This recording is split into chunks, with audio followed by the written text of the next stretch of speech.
Fine. आज in the last video मैंने आपको बताया था कि हम सेरेब्रल लेजेंड्स के ट्रीटमेंट के बारे में आपको बताएंगे। तो ट्रीटमेंट के बारे में बताने से पहले हमें थोड़ा सा हम आपको बताएंगे कि अटैक्सिया क्या होता है। जो लास्ट वीडियो में हमने जस्ट आपको ब्रीफ सा बताया था कि हमारी जो कोऑर्डिनेटेड मूवमेंट्स होती हैं वो लॉस हो जाती हैं इसमें। आज हम आपको बताएंगे कि इसकी फर्दर कॉजेज़ क्या हैं और क्या क्या सिम्टम्स हैं। बेसिकली इसके सिम्टम्स तो वही होंगे जो हमारे पास सेरेब्रल लेजेंड्स के सिम्टम्स हैं। होता क्या है इसमें कि हमारे पास जो सेरिबेलम है, मैंने आपको बताया कि हमारे ब्रेन का एक ऐसा पार्ट है जो जितने भी हमारे जो पोस्चर और मूवमेंट्स के जो फंक्शंस होते हैं वो ये कंट्रोल कर रहा होता है। और जब हमारे पास इसमें कोई इन्फ्लेमेशन होती है या कोई भी डैमेज या डिजनरेशन होती है तो हमारे जितने भी ये जो फंक्शंस हैं ये लॉस हो जाते हैं। अब अटैक्सिक पेशेंट्स में क्या होता है कि उनका जो वॉलंटरी कंट्रोल है बेसिकली वो लॉस हो जाता है। वॉलंटरी कंट्रोल दो तरह से हमारे पास कंट्रोल्स आ जाते हैं। एक हमारे पास वॉलंटरी कंट्रोल होता है और एक हमारे पास होता है इनवॉलंटरी कंट्रोल। वॉलंटरी कंट्रोल में हमारे पास क्या होता है कि वो हम खुद से कंट्रोल कर सकते हैं, जबकि जो इनवॉलंटरी होते हैं वो हम खुद से कंट्रोल नहीं कर पाते हैं। तो जब एक अटैक्सिक पेशेंट को हम देखते हैं तो उसके कंट्रोल में कोई भी एक्शन नहीं होता है, क्योंकि उसका जो सेरेबेलम होता है वो इन्फ्लेम्ड हो गया होता है या डिजनरेशन उसमें स्टार्ट हो गई होती है। तो बेसिकली जो हमारे पास एक्यूट अटैक्सिया होता है वो स्लोली प्रोग्रेस करता है, ठीक है। कुछ पेशेंट्स में और कुछ पेशेंट्स में ये बहुत क्विकली जो होता है वो मतलब आगे की तरफ बढ़ता है, बहुत ज़्यादा डिस्ट्रक्शंस वगैरह कॉज करता है। ये तो हमने आपको ब्रीफ से इंट्रोडक्शन दिया कि अटैक्सिक पेशेंट या अटैक्सिया क्या होता है।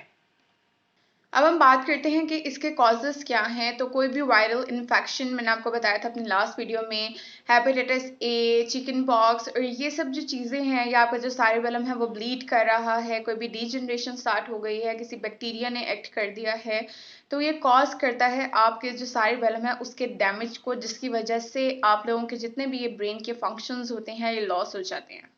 सिम्टम्स जो हैं इसमें हमारे पास आ जाती हैं, हेयरिंग लॉस हो जाती है, देख नहीं सकता पेशेंट, और अगर देख रहा है तो ब्लर मतलब देख रहा है, और उसका जो गेट है वो कंट्रोल नहीं हो रहा, उसकी स्पीच में डिस्टर्बेंस आ रही है। तो ये सिम्टम्स हैं। अब हम बात करते हैं कि एक अटैक्सिक पेशेंट को डायग्नोज कैसे कर सकते हैं कि इसको अटैक्सिया है। तो जो डॉक्टर्स होते हैं वो फिजिकल टेस्ट परफॉर्म करवाते हैं, उसके सिम्टम से ही रिलेटेड टेस्ट होते हैं। उसको हेयरिंग टेस्ट परफॉर्म करवाए जाते हैं, विजन टेस्ट उसका देखा जाता है, रिफ्लेक्सेस उसके देखे जाते हैं, उसके मसल्स की कोऑर्डिनेशन टेस्ट की जाती है, उसको मूवमेंट्स का कहकर, इसके अलावा उसके बैलेंस को चेक किया जाता है, उसके वॉकिंग गेट को देखा जाता है और डायग्नोस किया जाता है कि पेशेंट को अटैक्सिया है या नहीं है।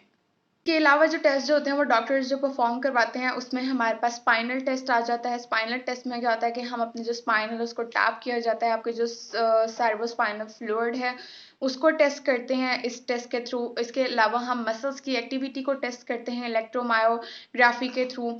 और हमारे पास नर्व कंडक्शन टेस्ट परफॉर्म करवाए जाते हैं। इसमें यह देखा जाता है कि पेशेंट की जो नर्व्स हैं वो सही से काम कर रही हैं या नहीं। अल्ट्रासाउंड परफॉर्म करवाए जाते हैं। इसके अलावा सीटी स्कैन और एमआरआई स्कैन भी परफॉर्म करवाते हैं, ताकि पेशेंट के उस ब्रेन को क्लोजरली लुक कर सके, देख सकें कि उसके अंदर क्या इशू आ रहा है। अब हम बात करते हैं ट्रीटमेंट के, अपने सेरेब्रल लेजेंड्स के भी ट्रीटमेंट के और सेरेब्रल अटैक्सिया के भी ट्रीटमेंट के, जो कि क्लोजली रिलेटेड हैं एक दूसरे से। तो ट्रीटमेंट में आ जाता है कि अगर तो पेशेंट का जो सेरेबेलम है वो ब्लीडिंग कर रहा है तो सर्जरी परफॉर्म करवाते हैं। अगर उनका जो सेरेबेलम है वो इन्फ्लेमेट हो गया है तो हम उनको स्टीरॉइड्स या एंटीबायोटिक्स रिकमेंड करते हैं। कोई वायरल इन्फेक्शन है तो भी हम उनको एंटीबायोटिक्स देते हैं। इसके ट्रीटमेंट की अगर हम बात करें फर्दर, तो मैंने आपको बताया कि इसमें हमारा जो गेट है वो लॉस हो जाता है, बैलेंस मेंटेन नहीं कर पाता पेशेंट, तो इसमें फिजिकल थेरेपिस्ट जो है वो अपना रोल प्ले करता है। आज वी नो कि ये हमारे पास एक न्यूरोलॉजिकल डिसऑर्डर है, तो अटैक्सिक पेशेंट है वो अपना बैलेंस मेंटेन नहीं कर रहा, उस पर जो वॉलंटरी कंट्रोल्स हैं वो लॉस हो गए हैं। तो इसमें जो फिजिकल थेरेपिस्ट होता है वो उसको वेरियस एक्सरसाइजेस परफॉर्म करवाता है ताकि उसकी जो गेट है वो मेंटेन हो सके। उसको वॉकिंग पैटर्न बताया जाता है, उसकी स्पीड सेट की जाती है, उसको उस पैटर्न के अकॉर्डिंग बताया जाता है। उसको कुछ पॉइंट्स, हम पेशेंट को फ्लोर पे पॉइंट्स वगैरह लगा देते हैं और पेशेंट को कमेंट करते हैं कि उस पॉइंट्स के ऊपर मूव करे, और जहाँ जहाँ मतलब पॉइंट्स है वहाँ वहाँ वो मूव करता है। उसके बैलेंस को मेंटेन करने के लिए हम उसको सर्टेन एक्टिविटीज़ परफॉर्म करवाते हैं पेशेंट की। अगर तो पेशेंट जो है वो ओवर शूटिंग कर रहा है तो हम उन पेशेंट्स को उनकी रेंज के मुताबिक जो है वो एक्टिविटीज़ परफॉर्म करवाते हैं।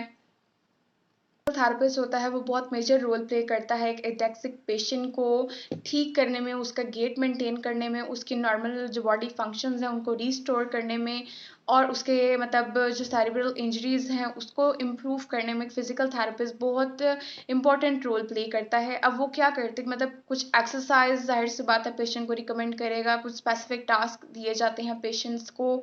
जो फिजिकल थेरेपिस्ट होता है वो स्ट्रेचिंग एक्सरसाइजेस परफॉर्म करवाता है ताकि जो पेशेंट है उसकी रेंज कंप्लीट हो सके, वो अपनी नॉर्मल रेंज को मेंटेन कर सके।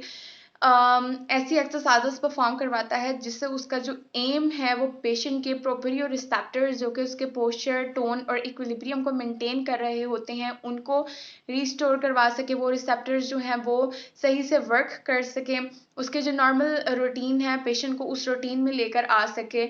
इसके अलावा जो है वो हमारे पास उसको ट्रेडमिल ट्रेनिंग बताता है, उसमें वॉक कैसे करनी है, और सर्टेन एक्सरसाइजेस बेसिकली जो फिजियोथेरेपिस्ट हैं वो पेशेंट को बताता है। और एक फिजिकल थेरेपिस्ट जो होता है वो होम बेस्ड एक्सरसाइज रिकमेंड करता है, जो पेशेंट्स क्लिनिक या हॉस्पिटल्स वगैरह में नहीं आ सकते हैं तो उन पेशेंट को होम बेस्ड एक्सरसाइजेस जो होती हैं वो फिजिकल थेरेपिस्ट जो है वो रिकमेंड करता है ताकि वो जो अपनी नॉर्मल रूटीन है उसमें आ सकें रिहेबिलिटेशन के थ्रू। और रिहेबिलिटेशन जो है वो उस वक्त तक कंटिन्यू रखता है जब तक पेशेंट जो है वो ठीक नहीं हो जाता है। तो बेशक एक न्यूरोलॉजिकल डिसऑर्डर है लेकिन एक फिजिकल थेरेपिस्ट जो है वो उसको मेंटेन करने में एक बहुत अहम किरदार अदा कर रहा है। Thank you.